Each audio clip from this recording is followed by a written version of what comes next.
네, 수험생 여러분 안녕하십니까? 수정쌤입니다. 자, 오늘은 8월 4일이고요. 8월 31일 날 9월 평가원 시험이 있으니까 정말 최선을 다해서 마무리 잘 해주시길 바라고요. 오늘은 수리노술 출제 범위에 대해서 몇 가지 말씀을 드리려고 합니다. 대표적인 수리노술 대학인 건대를 가지고 말씀을 드리려고 하는데요. 대학별로 보면 보통 수리노술 출제 범위가 고1의 수학, 수학원, 수학2, 미적분, 확통, 기하 이렇게 있잖아요. 이 모든 걸 포함하는 대학이 한 10개 정도 되고 대학마다 보통 레벨이 낮아지면 낮아질수록 기하를 빼고 확통을 빼고 뭐 이런 느낌으로 수리노술 출제 범위가 정해지는데 기하도 부담스럽고 확통도 부담스러워서 미적분 하시는 분들은 기하나 확통을 웬만하면 빼고 싶잖아요. 근데 빼자니 대학의 네임밸류가 떨어지거나 마음에 안 드는 대학일 수 있고 넣자니 확통이나 기하는 내가 안 했거나 옛날에 잠깐 했거나 해서 약해서 고민이 많잖아요. 정말 고민이 많고 이런 질문을 되게 많이 하시는데 그런 분들에게 제가 조언을 좀 드리려고 합니다. 첫 번째는 뭐냐면 수리노술의 출제 범위가 곧 출제를 의미하는 건 아니에요. 제가 이전에 영상에서 출제 범위가 실제로 어떻게 출제됐는지를 말씀드린 적이 있는데 그건 위에 오른쪽 위에 상단에 한번 클릭해서 다시 한번 보시면 되겠고 건국대가 보통 우리 학생들이 인서울대학의 좋은 대학의 마지노선 이런 느낌으로 건대를 많이 지목을 하셔서 건대 수리노술 출제 범위에 대해서 근거 있는 자료로 여러분들에게 조언을 좀 드리려고 합니다. 건대 논술은 간단하게 보시면 논술 100이니까 교과를 보지 않고요. 수능 최저학력 기준은 자연계열이 2개합 5로 한국사 5등급까지 해서 적당한 최저를 가지고 있어요. 그리고 올해는 작년과 논술이 좀 많이 바뀌었죠. 과학을 보지 않아서 과학의 빈자리를 수학으로 이제 채울 예정인데요. 특징적인 게 시험 시간은 100분은 그대로인데 배점은 1번부터 10점, 15, 20, 25, 30 여기도 등차 수열이 있네요. 이렇게 해서 100점으로 만들 건가 봐요. 그리고 출제 유형은 뭐 예전에 했던 내용 그대로고 문항수 5문항에 확통이 들어간다는 게 찝찝한 내용이죠.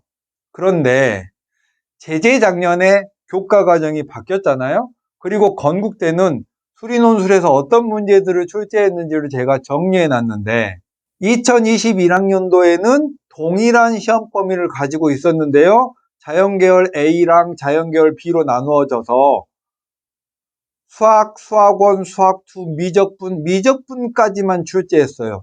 주로 미적분을 많이 내는 대학이죠. 요즘에는 수투도 엄청 많이 내고 거의 y는 x제곱 꼴에 2차 함수 가지고 접선 그리고 넓이 구하고 법선 구하고 최단거리 구하고 예전에는 기하를 포함했을 때는 포물선 문제도 여기서 출제를 했고 어쨌든 건국대는 2차 곡선 되게 좋아하고 그 중에 2차 함수를 더욱더 좋아하고요. 작년에는 어떻게 출제됐냐면 고1의 수학 가지고도 많이 냈습니다. 수학원, 수학2, 미적분, 확통도 하나 냈네요.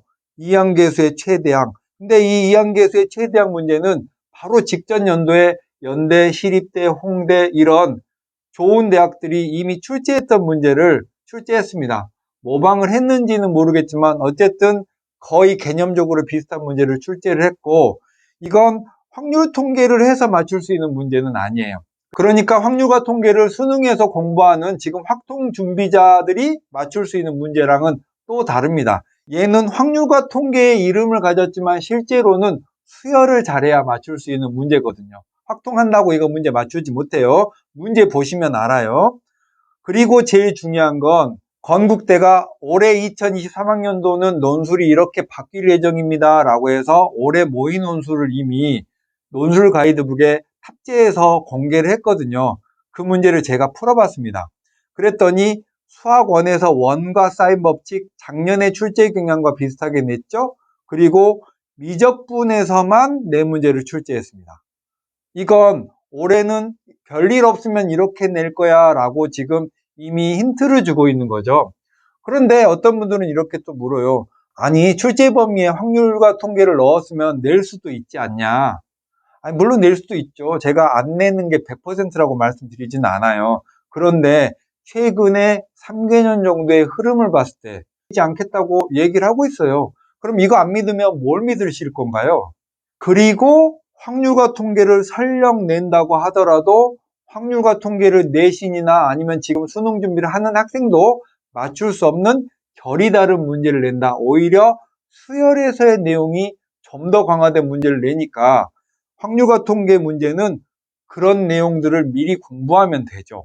저는 건대가 확통을 출제하지 않을 거라고 단언하는 건 아니에요. 그런데 확률적으로 보자면 안 내거나 확통을 공부했다고 해서 맞출 수 있는 문제가 아닌 문제를 낼 가능성이 99%라고 저는 생각합니다. 그리고 말씀드린 김에 이번 모의 논술을 풀면서 제가 이렇게 바뀌겠구나 하는 특징을 좀 몇 개 캐치해 봤는데요. 기존에는 수학 두 문제, 과학 한 문제고 수학이 두 문제지만 각각 소문항이 두 개니까 총 네 문제였잖아요. 올해는 그 기존 수학 두 문제가 그냥 번호만 다 따로 붙여서 네 문제가 됐어요. 그러니까 여기까지는 작년하고 똑같다는 거죠.